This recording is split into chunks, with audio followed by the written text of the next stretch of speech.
ډېر خلک داسې دی چې د ټیک ټاک په ذریعہ داسې لایف پروګرامونو په ذریعہ باندې د مسلمانانو په معاشره کې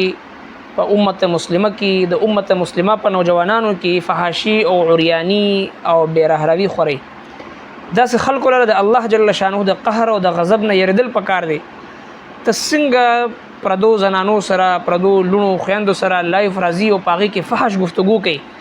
رب کائنات قرآن کریم کې فرمایي دا خبر یاد ساتئ ان الذين يحبون ان تشيع الفاحشه في الذين امنوا لهم عذاب اليم في الدنيا والاخره. کم خلک چې د مسلمانانو په منځ کې د مؤمنانو په معاشره کې فحاشي او عریانی خورول خوخي داسې خلکو د پاره الله رب العالمین په دنیا کې هم عذاب تیار کړی دی، د آخرت عذاب هم دوی د پاره د دایمي عذاب. لہذا کم کس داسې وی چې دا د امت مسلمه په نوجوان نسل کې فحاشي او عریانی او بیرهروي او فحش گفتگو هغه چې د ټیک ټاک په ذریعہ باندې وي، هغه د لایف پروګرامونو په ذریعہ باندې وي، خوري لګیاوي د خلکو لا د الله جل شانه د عذاب نه یریدل پکار دی. د رب کائنات هغه عذاب د مختلفو بیماریانو په صورت کې وي، د مختلفو امراضو په صورت کې وي، د مختلفو عذابونو په شکل کې به د الله جل شانه گرفت کې براشي او چې کله یو ځل د الله په گرفت کې راشي رب کائنات فرمای ان بطش ربک لشدید، استاد رب پکړ هغه ډیر زیات سخت دی. داسې خلکو لپاره پکار دی چې خپل استعداد او خپل صلاحیتونه او خپل پوهه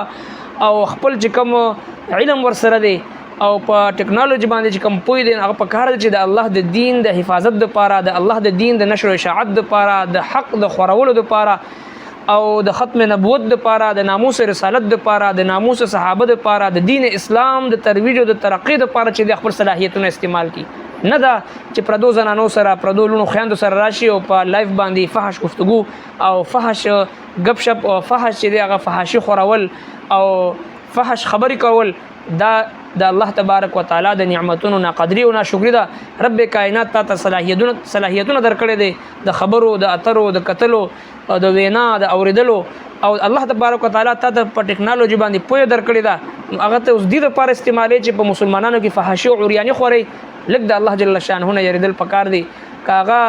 د هر قوم او د هر قبیله سره تعلق ساتون کې زموږ نوجوان نسل دی هغه جنکې د کالکان دي پکار دي چې د الله جل شانه د عذاب نه موږ ویریږو او خپل صلاحیتونه په لا یعنی شیزونو کې